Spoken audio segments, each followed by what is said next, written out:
summer here on The Fan. It's Pat Boyle with you. Happy to fill in for Evan, for Tiki. We got no Marash. We got no Loogie. So we got Rami and Rosenberg on the other side. It's going to be a fun show, baby. Lot to get into. Phone number to join, 888-808-1019. That's 888-808-1019. You can also hit me up on Twitter or on Instagram, both at Pat Boyle 44. A lot of football coming up in an hour. Micah Parsons sending shockwaves, the trade to the Packers, how that affects the Giants. Darren Muji must be listening to me because he believes Justin Fields is set for a big breakout season. We got a Cinco coming up. We'll predict Jets and Giants over-under win totals. But let's start with that nightmare seventh inning last night at Citi Field. And you just knew not to get too excited after the Mets sweep the Phillies and all their whiny little bitch fans in Philadelphia crying, oh, the Mets are cheating. The Mets must be cheating. There's no way we can't beat them. Get to that in a little bit. But you just knew that after the Mets swept the Phils, offense scores 25 runs in 3 games. Guys hitting with runners in scoring position, Lindor, Alonso, Soto, Nimmo, everybody hitting. You just knew that the letdown game was coming. You just knew that when the Miami Marlins rolled into town yesterday at 62-71 with an offense to the lineup that you probably can't pick out more than a player or two in, you just knew that the Mets would find a way to let you down. And that's exactly what happened. It's absolutely what happened. And the Mets defense, which we've been talking about on The Fan for the last several weeks, 2 years, how sloppy the Yankees defense is and how sloppy Yankees base running is. The Mets took a page right out of the Yankees book last night. Committing 3 errors, allowing 5 unearned runs. There's the difference. You lose 7-4 against a crap team. Now, look, I'm not expecting the Mets to sweep every sub-500 team they play the rest of the season, because just last week they lost 2 out of 3 to the Nationals. But then you hammer the Braves for 2 out of 3. You sweep the Phillies. You get some momentum. You want to continue that into this homestand. Like, you think, all right, 3 out of 4, easy against the Marlins. And just the mental miscues, the mistakes in the field, it proves that this Mets team, they still got a lot to prove. They still got a lot to go before you can get excited about October and think about them becoming a contender for a World Series, and also before you can think about them catching the Phillies for the division.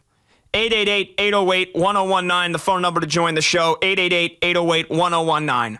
And I know at the risk of overreacting about 1 out of 162, that exists, okay? And the Mets, maybe they crushed the Marlins tonight, and we'll talk about Jonah Tong Day coming up in a little bit. Heard the fellow handsome Irishman, Petey Mac, mention that on his update. And where this Mets rotation, how it could maybe start to look like 2016 all over again.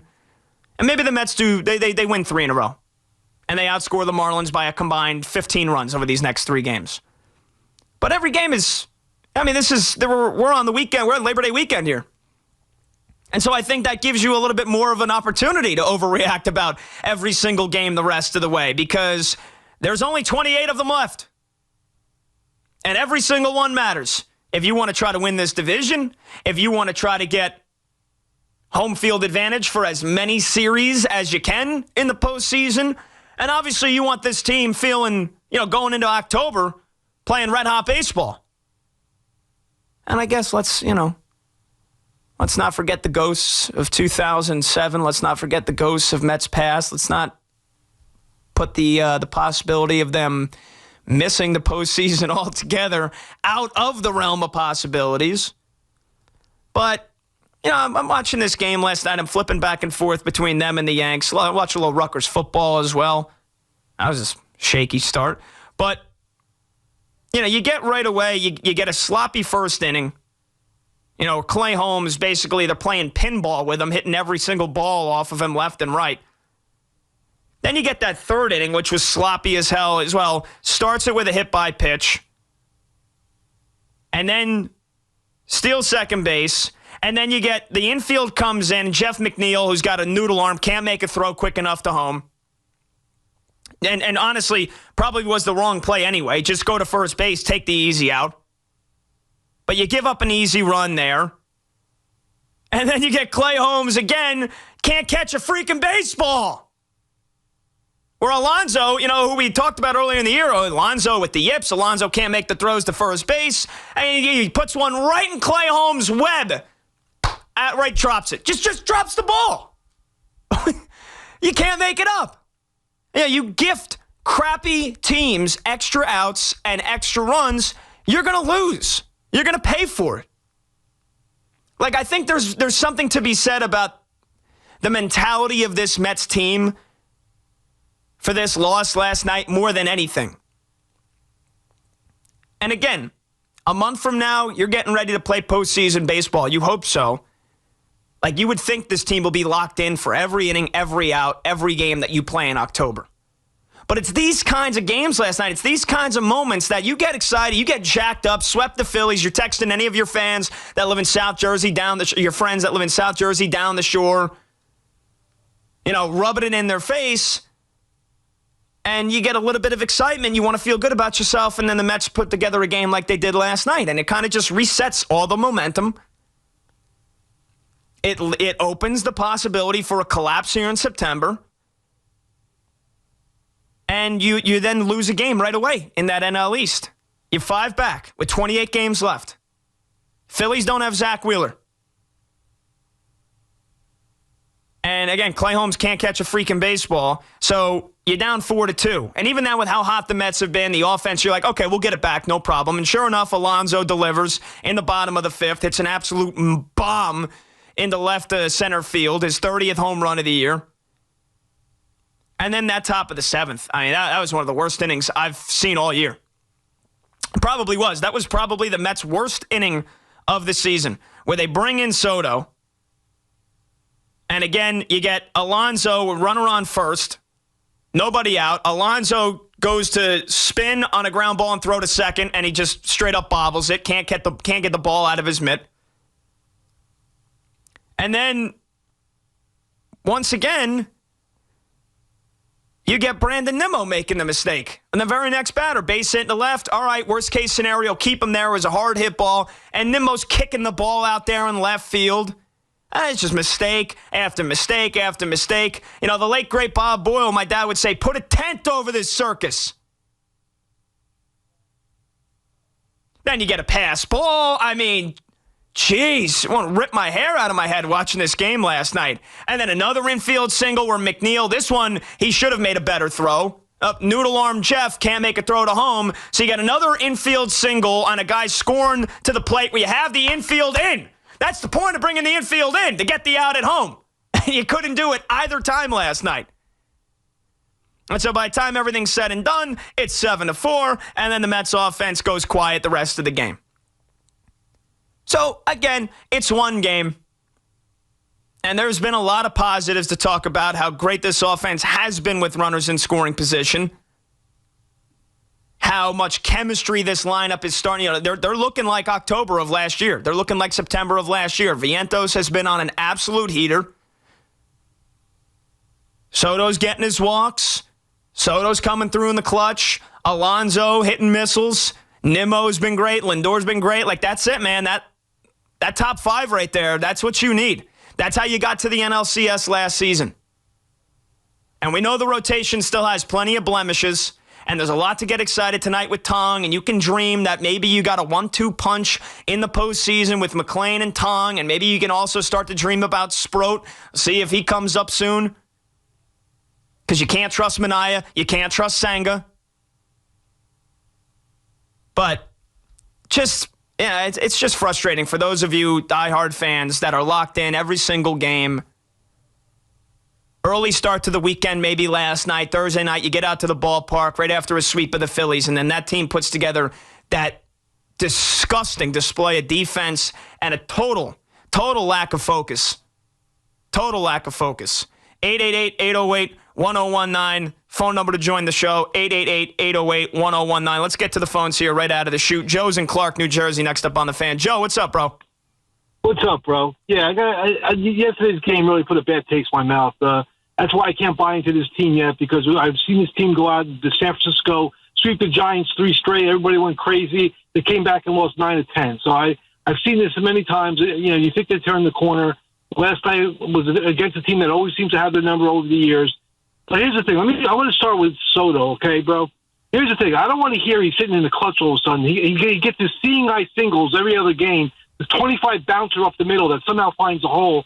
I got to watch Schwarber next door hit 4 home runs. Basically he almost knocked the stadium down. He hit it so hard. 460, 435, 449. Every home run longer than the other. He's up there aggressive, man. I'm so sick of Soto going up there to walk every time. I'm paying him $1 billion. I don't want someone to be aggressive, man. I want him to be an alpha male and go up there and lead this team on, put him on his back. Well, that's what you got, though. Joe, were you expecting anything else? And again, there's still time for Soto to be the monster in October that he was with the Yankees last year. But also, this is what he does. This is what he does, man. He gets his walks. He works the count. And, yeah, I just love it. When he was hitting like 240 in May and June, it was easy to complain that he wasn't hitting the ball at all. I love you, Joe, but now he's actually hitting singles. He's hitting in the clutch, and you're like, enough with the seeing eye singles. I need to see 450-foot Come on, bro. Come on, man. I'm watching him hit these singles. I mean, like I said, Schwarber's one guy. Schwarber has 49 homers and 120 RBIs. Soto. But that's the type of player that Schwarber is, Joe. He is home run or. Go ahead. Yeah, but he walks. He takes his walks too. He has 1,000 OPS. Got a way higher OPS than Soto. Soto's 860. He's over 1,000. He's got 50 more RBIs, 17 more home runs. Are you kidding me? That's the one. The guy. Well, I want Cespedes. I want a guy to come up there and lead my team, hit 2 home runs, knock in 6 runs, hit a couple of doubles, not get a couple of singles. Walk. All he cares about, bro. I told my friend, it's like a cat and mouse game with the umpire. He looks at the home plate umpire.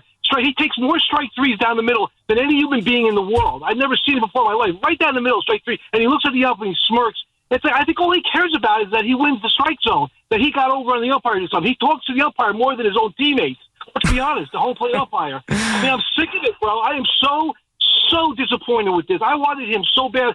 It was crazy how bad I wanted him on our team. And I am so disappointed. Hopefully next year, maybe it's that first year jinx because Beltran went through it and Lindor went through it, even Piazza to an extent. Maybe next year will be the year. But if this is all there is, I need him sometimes to step up. I need him to be the guy last year with 41 home runs, hit that three-run bomb in Cleveland and win the game against the Indians, against the Guardians last year. I want that guy to be. That's the guy I thought I was getting. Well, Joe, I appreciate the call, brother. I appreciate the call. There is still time for Juan Soto to make that happen. And look, he's been disappointing. And I know it's very easy to just look at his numbers and say, well, what is Joe talking about? 32 home runs. He's probably going to finish the year with 90, 95 RBIs. He's got 22 stolen bases. What are you talking? Well, you see how rough and how brutal he has been with runners in scoring position up until the last week or two. Now he's starting to get it, but singles with runners in scoring position is not enough for Joe. He wants home runs. I don't blame you. I don't blame you for being disappointed with the overall season that Soto has had, because it has been disappointed. And I'm not just saying, well, just wait till October, he'll turn it on. But I think that if there's somebody that can atone for a lackluster first year in Citi Field, and yes, he is the reason that your season ticket prices went up 40%. And yes, he is the reason that it cost $30, $40 to get a beer and a sandwich or a beer and a hot dog now at Citi Field. There is still time for Juan Soto to atone. Because I don't know about you, but I probably have a little bit more faith in the guy that put the offense on his back when he was 19 years old in the World Series with the Nationals in 2019. A guy that last year, like you said, that 3-run homer in Cleveland. A guy that had an 1,100 OPS throughout the postseason last year with the Yankees. If there's one thing throughout his career, Soto is built for October. He's built for the moment. And yeah, through 130 games, he has been very disappointing. He has been very disappointing. And I do get frustrated as well when I see certain at-bats and, it's Soto got his walk. Soto look at the 8 pitches that he saw. He knows the strike zone. He wins the strike zone. I get you, Joe. That's all very valid. 100%. 100%. But I think there's somebody that can be given a little bit of leeway in October. And just like for years, and I'm not, Stanton and Soto, slightly different levels of superstardom. And obviously very different levels of regular season production. But you see with the Yankees now, if there's one thing about Giancarlo Stanton, it's, okay, in years past, he can't stay healthy. He struggles in the regular season. He goes through these stretches where he's swinging a golf club at sliders 3 feet in the other batter's box. Stanton has become an October legend. And now this season, he is, one of the best hitters in all of baseball for the minimal time he's played. Soto, you have seen him, granted in different uniforms, but you've seen him turn it on in October. And there's absolutely every chance and every possible reality that he does that for the Mets this October. And from April to September, disappointing. He can more than make up for that with a legendary October. Let's get to Lawrence, who's in Oklahoma City. Lawrence, what's going on, man? You're on the Fan. Yeah, I'm super pumped on the Mets right now. I'm not scared about losing one game to the Marlins. It's what the Mets always do. Like at the end, when whether it's like they're going to make it to the playoffs or not, they always make us sweat. But I'm confident that we're going to pull through and still make the playoffs. Yeah, well, Lawrence, I would hope so, man. I would hope so, because right now that lead in the wild card is still, let's see, what is it, 3.5 games? It's 4 games now. The Reds have lost 3 in a row. You can thank the Dodgers for kicking their ass a couple of days ago. You should honestly, the mindset, I know it's tough as a Mets fan to actually believe in the team that they won't let you down, but coming off of last season, the magic carpet ride in the second half of the year, and just like how the team they've put right now. But the team they've put together this year, Lawrence, and I know that $500 million payroll with all the taxes included, like they still were the 17th best team in baseball and offense up until 2 weeks ago. You should be gunning for the division. Like, that's the mindset. Let's catch the Phillies rather than, I hope we don't collapse against, with the Reds trying to catch us. We're bringing up Jonah Tong tonight. Hopefully the kid's lights out, just like McLean's been. We got Juan Soto, the alternative from where I've been as a Mets fan to where we're at now. We got a real team, and it's always game on. And we could beat anybody any day. So I'm not worried about nothing for the Mets. Let's go. Wow, not worried about nothing. All right, hey, Lawrence, I appreciate the call, man. Not worried about nothing. Well, you definitely should be worried about the rotation because it has been absolutely brutal. And same thing with a good portion of that bullpen, not named Edwin Diaz. And again, the big trade acquisition. Oh, Gregory Soto. Oh, Helsley. Those guys have been a couple of stiffs so far.